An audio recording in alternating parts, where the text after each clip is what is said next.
انا للہ و انا الیہ راجعون۔ تمام پاکستانیوں کو علم ہے کہ 16 اگست کے دن فیصل آباد کی ایک تحصیل کے جس کا نام ہے جڑانوالا، وہاں کے چرچوں پہ حملہ ہوا اور مسیحی برادری کے گھروں پہ حملہ ہوا اور ان کے سامان کو نقصان پہنچایا گیا، اور کتنی ہی خواتین نے اور بچوں نے بالکل اس طرح سے کہ جس طرح سے 47 میں اس خطے میں سکھوں اور ہندوؤں کا قتل ہوا تھا، اور اس کے ریئیکشن میں پھر سکھوں نے مسلمانوں کا قتل کیا تھا، تو وہی منظر دیکھنے میں آیا کہ کھیتوں میں بچوں نے اور خواتین نے رات گزاری۔ اس کام کو کرنے کے لیے 2 بہانے بنائے گئے کہ جو عام طور پر مشہور ہیں، کہ جن میں سے ایک یہ کہ قرآن کے اوراق کی کچھ لوگوں نے توہین کی اور گھر کے باہر پھٹے ہوئے پڑے۔ دوسرا ڈرامہ یہ بنایا گیا کہ وہاں کے ایک پریسٹ کے بیٹے نے یہ سب کچھ کام کیا اور ساتھ ہی اپنا نام اور نمبر اور اپنا یہ کارنامہ لکھ کر چرچ کی دیوار پر لگا دیا۔ تو اس سے واضح پتہ چلتا ہے کہ یہ کام کرنے والے یعنی جنہوں نے مسیحی برادری پر حملہ کیا انتہائی شاطر بھی ہیں، فتنہ پرور بھی ہیں، لیکن ظاہر ہے کہ جہالت سے بھرپور بھی، کہ کون قرآن کی توہین کرے گا اور اس کے بعد اپنا نام اور اپنا یہ کارنامہ اور فون نمبر کے ساتھ اپنے چرچ پہ لگائے گا کہ یہ کام میں نے کیا۔ تو یہ تو بلا شک ایک جھوٹی داستان تھی۔ اب یہاں پر ہم سب سے پہلے مسیحی حضرات سے کہیں کہ ان کاموں کو اسلام نہ سمجھے۔ یہ وہ لوگ کام کر رہے ہیں کہ جنہوں نے رسول اللہ صلی اللہ علیہ وآلہ وسلم کی بیٹی کو قتل کیا اور ان کے پورے خاندان کو قتل کیا، ان کی نواسیوں کو قیدی بنا اور بازاروں اور درباروں میں پھرا۔ آپ لوگوں میں بھی اتنا شعور ہونا چاہیے کہ وہ اسلام کا جلوہ یا وہ سیکٹ یا وہ مکتب کہ جن کے بڑوں نے رسول کی بیٹی کو قتل کر دیا ہو، رسول کے گھر کو قتل ختم کر دیا ہو، رسول کے داماد سے جنگیں کی ہوں، وہ اسلام اور وہ اسلام کے جو رسول اللہ صلی اللہ علیہ وسلم سے اور ان کے اہل بیت سے ملا ہو،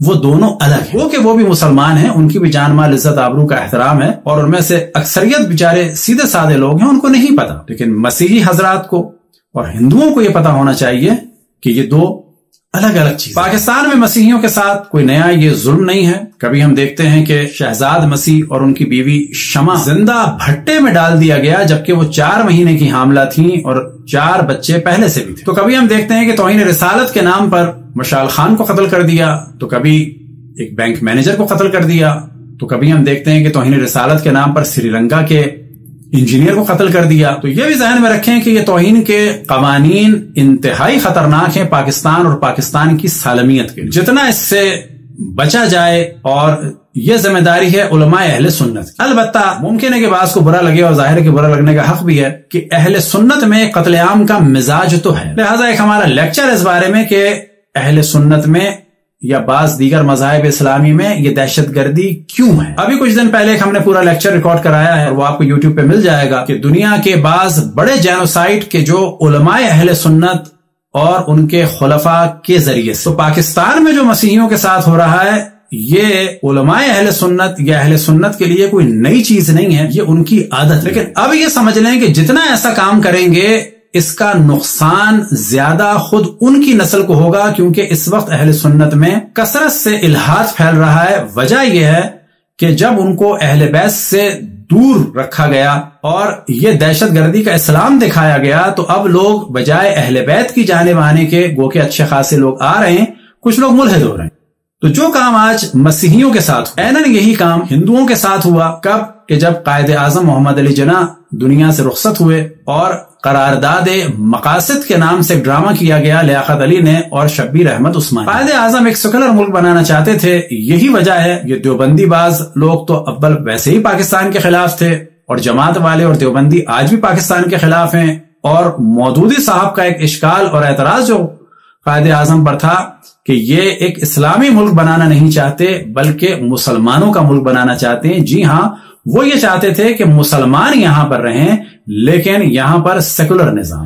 ہمارے یہاں جو جوہلا ہیں وہ سمجھتے ہیں کہ سیکولر کے معنی ہے کہ پھر گے میرجز ہوں گی، گندی فلمیں بنیں گی، عریانیت ہوگی، فحاشیت ہوگی۔ تو یاد رکھیں کہ جتنے بھی یہ مولوی ملا ہیں، کیا انہوں نے جو پاکستان کا مہنگا ترین شہر ہے اور جہاں مری میں شراب بن رہی ہے کبھی اس کی مخالفت کی؟ نہیں کی، کیونکہ گورنمنٹ ان کو روکتی ہے کہ بابا یہ کام نہ کرنا۔ اسی طریقے سے سوال یہ پیدا ہوتا ہے کہ چائنا کی مثال رکھیں کہ وہاں پر سیم سیکس میرجز بھی منع ہے، گندی فلمیں بھی بنانا منع ہے، نشہ بھی منع ہے، تو یہ یاد رکھیں کہ سیکولر ملک میں قوانین بنا کر جو اخلاقی اور شرعی احکام ہیں ان پر بھی عمل کیا جا سکتا ہے، لیکن اصل موضوع یہ ہوگا کہ کسی شخص کے دین کا زور دوسرے شخص کے دین پہ نہیں چلے گا، اور گورنمنٹ جو ہے وہ دین کے اعتبار سے سب کو برابر سمجھے گی، کسی کے لیے وہ سگی یا کسی کے لیے سوتیلی نہیں ہوگی۔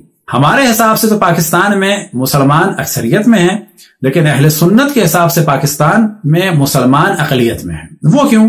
اب یہاں پہ سوال کیا جائے دیوبندیوں سے کہ آپ بریلویوں کے لیے کیا فرماتے ہیں؟ ان سے شادی کرنا جائز ہے، ان کے پیچھے نماز پڑھنا جائز ہے، ان سے نکاح پڑھوانا جائز ہے، ان سے نماز میت پڑھوانا جائز ہے، ان کے مردے کے لیے دعا کرنا جائز ہے رحمت کی؟ یہی سوال بریلویوں سے کیا جائے دیوبندیوں کے بارے میں، پھر ان سے پوچھا جائے اہل حدیث کے بارے میں، اہل حدیث اور ان سب سے پوچھا جائے شیعوں کے بارے میں، تو یہ سب ایک دوسرے کو کافر کہتے ہیں۔ یہی وجہ ہے کہ مولانا مودودی کو بھی کہا گیا گستاخ صحابہ، گستاخ رسول، اور علماء دیوبند نے کتابیں لکھی ہیں اور بریلویوں کو کافر قرار دیا ہے، بریلوی علماء نے کتابیں لکھی ہیں اور دیوبندیوں کو کافر قرار دیا ہے، اور یہ مل کے شیعوں کو کافر قرار دیتے ہیں۔ لیکن ہاں، ہم شیعہ تمام ادیان و مذاہب کا احترام کرتے ہیں اور کسی بھی مسلمان فرقے کو کافر نہیں سمجھتے۔ ہاں، ان میں ظاہر ہے کہ مسلمانوں میں اکثر معصوم لوگ ہیں جن کو حقائق کا نہیں معلوم، تو ہم یہ صرف بتاتے ہیں کہ رسول اللہ صلی اللہ علیہ وسلم کے ساتھ کیا ہوا، کس شخص نے ان کو حجر و ہذیان اور بکواس کی نسبت دی، کن لوگوں نے رسول کی آل پر ظلم کیا، کون شخص تھا کہ جس نے رسول کی بیٹی کو دھمکیاں دیں، دروازہ جلایا، انہیں قتل کیا، کون لوگ تھے جنہوں نے رسول کے داماد سے جنگیں کی، کون لوگ تھے کہ جنہوں نے رسول کی آل کو قتل کیا، نواسوں کو قتل کیا، نواسیوں کو اسیر کیا۔ ہمارا احسان ہے اہل سنت پر کہ ہم ان کے رسول کے اور ان کے رسول کی آل کے بارے میں ان کو بتاتے ہیں، ورنہ رسول اللہ صلی اللہ علیہ وسلم کے بارے میں ان کو ملتا ہے رسول کے دشمنوں سے، اور وہ خرافاتی چیزیں ملتی ہیں کہ جن کی وجہ سے ساری دنیا میں رسول اللہ صلی اللہ علیہ وسلم کے خلاف کیریکیچر یا کارٹون بنائے جا رہے ہیں۔ وہ ساری چیزیں پھر ملتی ہیں سیاہ ستہ سے کہ جس کی بنیاد پر انڈیا میں رنگیلا رسول لکھی۔ تو آج ہم دیکھ رہے ہیں مسیحیوں کے ساتھ ہو رہا ہے۔ قائد اعظم کے دنیا سے جانے کے بعد پاکستان میں ایک اچھی بڑی تعداد ہندوؤں کی تھی، ان پر ظلم ڈھایا گیا۔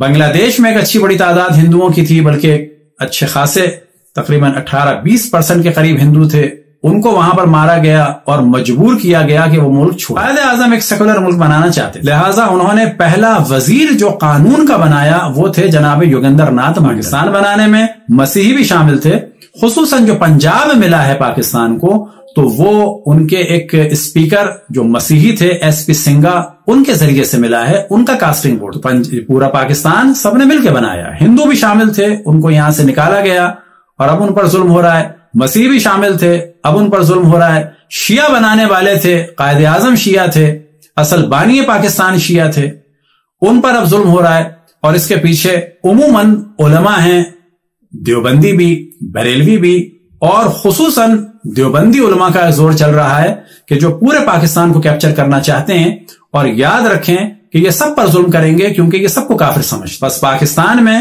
سیکولر نظام ہونا چاہیے، اور سیکولر نظام کے قطعاً یہ مراد نہیں ہے کہ جی پھر گے میرجز ہوں گی، شراب ہوگی، نشہ ہوگا، عریانیت ہوگی، فحاشیت ہوگی، بچیاں زنا کریں گی، یہ جو بھی باتیں کرتے ہیں مولوی ملا، بالکل بیکار قسم کی باتیں کرتے ہیں۔ اخلاقی اور شرعی چیزوں پر عمل کیا جا سکتا ہے کہ جو ادیان کے درمیان مشترک چیزیں ہیں ان پر عمل کیا جا سکتا ہے، جو عوام کے لیے اہم چیزیں ہیں، جیسے کہ چائنا میں کسی قسم کا بھی ڈرگ وغیرہ جو ہے منع ہے، وہ ہم بھی عمل کر سکتے ہیں۔ شراب پاکستان میں کھلی ہوئی ہے، اس پر کیوں شور نہیں مچاتے مولوی ملا؟ سود پاکستان میں چل رہا ہے۔ اب یہ الگ بات ہے کہ ابھی ہم ڈسکس کریں گے کہ بینکنگ سود کے بغیر چل ہی نہیں سکتی۔ یہ جو ڈھکوسلا چل رہا ہے اسلامی بینکارنگ کا، یہ بالکل ایک فریب ہے، ایک دھوکہ ہے، اور در حقیقت بینکرز کو اور بینک والوں کو اسلام کے نام پر زیادہ مال دلوایا جا رہا ہے، اور وہ بینکر پھر تقی عثمانی کو اور دیگر لوگوں کو اس میں سے ایک پروفٹ دے رہے ہیں کہ جی پاگل بنا کر ان کو ہمارے پاس لاؤ اور ہم عام مارک اپ سے زیادہ ان سے لے لیں گے کرائے کے نام پر۔ یہ بالکل ایک تفصیلی گفتگو ہے جو انشاءاللہ ہم بعد میں کریں گے۔ اب یہ ذہن میں رکھیں کہ ہندوؤں سے پہلے پھر 46 میں اور 47 میں اس علاقے میں دیوبندی بریلوی اور اہل دیوبندی بریلوی علماء کے ذریعے سے، خصوصاً دیوبندی کا ایک عالم تھا جس کا نام تھا اسحاق مانسیرائی، ان لوگوں نے اس علاقے میں ہندوؤں سکھوں کا قتل عام شروع کر دیا تھا. بس یہ جو کہا جاتا ہے پاکستان کے لیے بڑی قربانیاں دی گئیں، پاکستان کے لیے کوئی قربانی کی ضرورت نہیں تھی، ڈاکومنٹیشن کے ذریعے سے ہوا. یہ ساری قربانیاں دی گئیں علماء اہل سنت، خصوصاً اسحاق مانسرائی، اور اسی طرح سے مسلم لیگ میں بعض یہ مولوی ملا لوگ ٹائپ کے لوگ داخل ہو گئے تھے. ان لوگوں نے اس خطے میں سکھوں اور ہندوؤں کو نکالنے کے لیے اور خصوصاً ان کی زمینوں پہ قبضہ کرنے کے لیے، اسی طرح سے جو درگاہ والے لوگ امن امان کے نظر آتے ہیں، یہ بھی ہندو اور سکھوں کے قتل میں تھے. آج بہت ساری زمینیں ہندو سکھوں کی ایسی ہیں جو مختلف درباروں اور درگاہوں کے ہاتھ میں ہیں. سکھوں نے ریئیکشن کے طور پر 17 اگست 1947 سے شروع کیا. پھر اس سال بہت زیادہ بارشیں تھیں مانسون کی، تو بہت ساری وفاتیں اس وجہ سے بھی ہوئی، بارش کی وجہ سے. لیکن یہاں کے مسلمانوں نے پہل کی، 4 لاکھ ہندو اور سکھ مارے. پھر سکھوں نے وہاں پر انتقام لیا اور 6 لاکھ مارے. اب جب سکھوں کی بات آتی ہے تو کہا جائے گا کہ ہاں سکھوں نے زیادہ مارے، لیکن انہوں نے ریئیکشن کیا. کام 46 سے یہاں شروع ہو چکا تھا. اب ہم نے ہندوؤں کا نام کیوں نہیں لیا؟ ہاں ہندوؤں میں RSS والے کر رہے تھے کام، بالکل ویسی جیسے پاکستان میں ASS والے کر رہے ہیں، یعنی انجمن سپاہی صحابہ. RSS والوں کے مقابلے میں گاندھی جی کھڑے تھے. گاندھی جی ہندوؤں کو ٹھنڈا کر رہے تھے. انہوں نے نان وائلنس، اہنسا کی تحریک چلائی بھی تھی. ہمیں شکر گزار ہونا چاہیے کہ ہمارے دادا پردادا کی جانیں اگر بچیں اور ان کی بہنوں کی عزتیں بچیں تو گاندھی صاحب کی وجہ سے بچیں. بہار میں جب رائٹس ہونے والے تھے تو نہرو نے کہا کہ اگر مسلمانوں پہ حملہ ہوا تو اس زمانے میں عبوری وزیر تھے 46 سے 47 کے درمیان، تو میں ایئر اسٹرائک کر. لوگوں نے مسلمانوں کو بچایا. لیکن پنجاب میں کیونکہ نہیں چلتی تھی گاندھی جی کی اور ان کی بات کا اثر نہیں تھا تو سکھ ٹھنڈے نہیں ہوئے. لیکن پھر ہم بتائیں کہ پاکستان کے اس حصے میں دیوبندی، بریلوی اور یہ خانقاہوں والوں نے ہندوؤں سکھوں کا قتل کیا، اور اس کا ریئیکشن جو ہے پھر وہ 17 اگست 47 سے ظاہر ہوا. اور آج بھی جو پاکستان میں بعض شیخ نظر آتے ہیں کہ جن کو زبردستی بنایا گیا اور یہ مسلمان ہو بھی گئے محض اپنی دکانوں کو بچانے کے لیے، تو لہٰذا کچھ لوگ مسلمان ہو گئے صرف اپنی دکانوں کو بچانے. اور افسوس کی بات یہ ہے کہ آج وہی لوگ ظلم کر رہے ہیں. اب ہم بتاتے چلیں کہ یہ ممکن ہے کسی کے ذہن میں آئے کہ خدا نخواستہ معاذ اللہ تعصب کی بات ہے. نہ، پنجاب میں اس چیز کی جانب توجہ دینی ہوگی کہ جب ہندوؤں سکھوں کا قتل عام ہوا تو یہ آگے رہے، اور انہوں نے بالکل نہیں سوچا کہ بچپن کے دوستوں اور اڑوس پڑوس والوں کے ساتھ کیسے رہا جاتا ہے. کچھ لوگ آگے بڑھنا چاہ رہے تھے لیکن موب اتنا زیادہ تھا کہ نہیں. پھر دیکھیں کہ اس مسیحیوں کے ساتھ کیا جا رہا ہے، تو کہاں چلی گئی وہ انسانی غیرت اور فطرت. پھر ہم دیکھتے ہیں کہ بنگال میں کیا، اور بڑی عجیب بات یہ ہے کہ یہ ہمارے برادران اہل سنت کو جاننا چاہیے کہ بنگال میں جو کچھ ہوا وہ آرمی پہ ڈالنا غلط ہے. صرف آرمی سے یہ سب کام کا، آرمی کو یہ جو جواز پیش کرنے والے تھے وہ مودودی صاحب تھے، گو کہ اس وقت وہ امیر نہیں تھے، میاں طفیل تھے. یہ لوگ گائیڈ لائن دے رہے تھے، اور عملی اعتبار سے الشمس اور البدر والے تھے. اور آپ تصور کریں کہ کبھی علماء اہل سنت نے مسیحیوں کو مارا، کبھی ہندوؤں کو مارا، کبھی سکھوں کو مارا، کبھی اور مختلف عرب علاقوں میں وہاں کی مختلف نیشنز کو مارا، تو کبھی آٹومین امپائر نے آرمینینز کو مارا 8 لاکھ سے 15 لاکھ، تو کبھی انہوں نے اپنے علاقوں میں اہل بیت علیہم الصلوۃ والسلام اور رسول آل رسول کے چاہنے والوں کو مارا. لیکن بنگال کا جو جینوسائیڈ ہے وہ منفرد ایسے اعتبار سے کہ اہل سنت نے اہل سنت کو مارا، اہل سنت نے اہل سنت کی خواتین کی عزتوں کو لوٹا، اور نہ فقط اہل سنت کہ ان میں سے ایک دیوبندی اور بریلوی ہو، بلکہ حنفیوں نے حنفیوں کے ساتھ ایسا کیا. اور عموماً یہ سب کے سب اہل سنت تھے. لیکن جواز کون پیش کر رہا تھا؟ جہالت جدیدہ کے نام سے اور نام نہاد مسلمان کہنے کے نام سے مودودی صاحب اور طفیل محمد اور جماعت اسلامی. بس بنگال کے ایشو کو فقط بنگال کے ایشو کو فقط آرمی پہ نہ ڈالا جائے. آرمی والوں کو بھی گائیڈ کرنے والے یہ لوگ تھے، اور بالکل ویسے ہی جیسے کہ آج بھی دیوبندی مولوی آرمی والوں کے ذریعے سے جو ہے مختلف کام کراتے ہیں، اور انہی دیوبندیوں نے افغانستان میں کس طرح سے جو ہے وہ اپنے بچوں کو کٹوایا، اور کس طرح سے یہ دیوبندی اور اہل حدیث کشمیر میں اپنے بچوں کو کٹوا رہے ہیں. اب اس میں آرمی بھی شامل ہے، ان کے ملا بھی شامل ہیں. پبلک کو بیدار ہونا چاہیے. اب یہ جو ٹوپیاں لگا کے بعض لوگ ہیٹ لگا کر اسٹوڈیو میں ہیٹ لگا کر کہ جو سن لائٹ کے لیے ہوتا ہے اپنے آپ کو ماڈرن ظاہر کر رہے ہیں، جبکہ شاید ان کی کم علمی کے لیے اتنا ہی کافی ہو کہ اسٹوڈیو میں ہیٹ لگا کے بیٹھنا. یہ کون سی چیز ہے؟ سمپل ٹوپی لگاؤ. یہ کیوں منافقت کرتے ہو؟ کیوں طالبان کی مخالفت نہیں کرتے؟ کیوں مسیحیوں کا ساتھ نہیں دیتے؟ کیوں ظلم کی مخالفت نہیں کرتے؟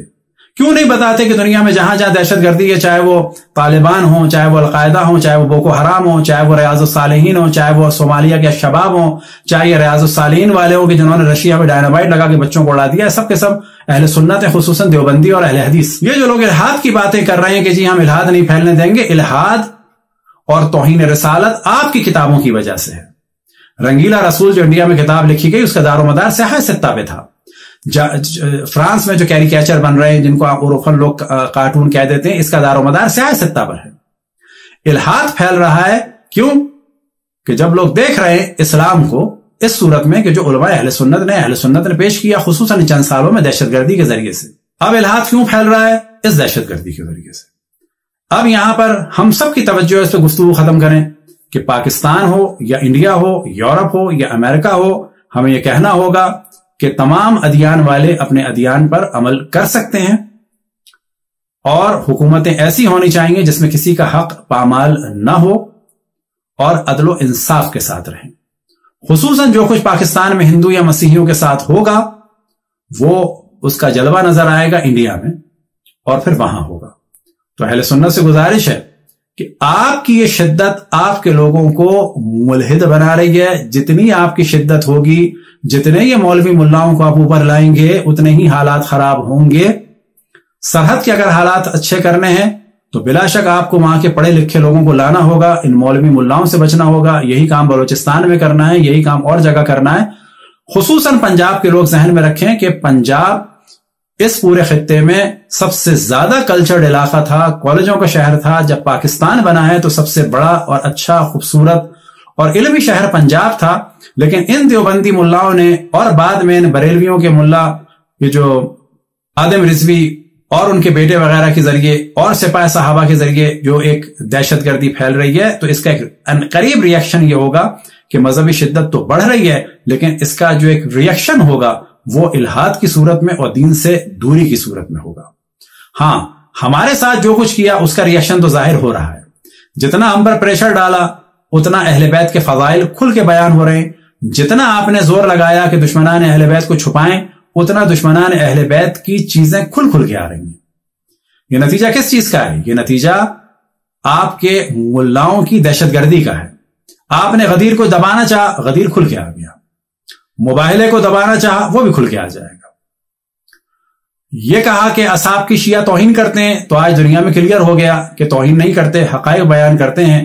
اور معاویہ نے کیا کیا، بنو امیہ نے کیا کیا، آج یہ کلیئر ہو گیا کہ حضرت فاطمہ سلام اللہ علیہا کو کس نے دھمکی دی۔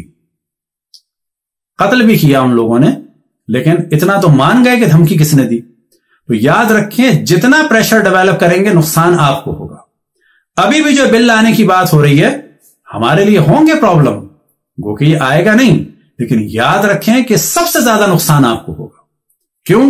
کہ پھر ہم اپنے دفاع میں بتائیں گے کہ کس کس نے کیا کیا جرم کیے، اور آپ کا جو ایک احمقانہ فتویٰ ہے کہ جی مشاجرات صحابہ بیان کرنا حرام ہے، خود آپ مشاجرات کو بیان کرتے ہیں، کہتے ہیں جی ان کو بیان کرنا حرام ہے۔ بس پاکستان میں امن و امان ہو، یہ دینی شدت ختم ہو، اس کے لیے برادران اہل سنت کو اٹھنا ہوگا۔ اور چاہے وہ لوگ کہ جو الحاد کے نام سے اس وقت جماعت اسلامی اور دیوبندیوں کا کام کر رہے ہیں، چاہے وہ ٹوپی والا گروپ ہیڈ لگا کر جو دیوبندیوں کے نظریات پھیلا رہا ہے، اور ان میں سے کبھی کسی نے طالبان کی مخالفت نہیں کی، ہمیشہ طالبان کا دفاع کرتے ہیں، IS کا دفاع کرتے ہیں، یہ کہہ کے کہ جی کوئی دہشت گرد دیندار نہیں ہوتا۔ نہیں، یہ دہشت گرد دیندار ہیں، اور یہ آپ کے دین پر عمل کر رہے ہیں، اور آپ کے بزرگوں سے انہوں نے دہشت گردی سیکھی ہے، خصوصاً ان لوگوں سے کہ جنہوں نے حضرت فاطمہ سلام اللہ علیہا کو دھمکی دی۔ اور آخر میں دوبارہ ہم ہندو اور مسیحی بہن بھائیوں کی توجہ دلائیں کہ جب آپ پر ظلم ہو تو یہ نہ سوچیں کہ یہ رسول اللہ صلی اللہ علیہ وسلم کے ماننے والوں کی جانب سے ہو رہا ہے، بلکہ یہ ظلم ان لوگوں کی جانب سے ہو رہا ہے کہ جنہوں نے رسول اور رسول کی بیٹی پر ظلم کیا، ان کے پورے خاندان کو قتل کیا۔ وصلی اللہ علی محمد وآلہ الطاہرین۔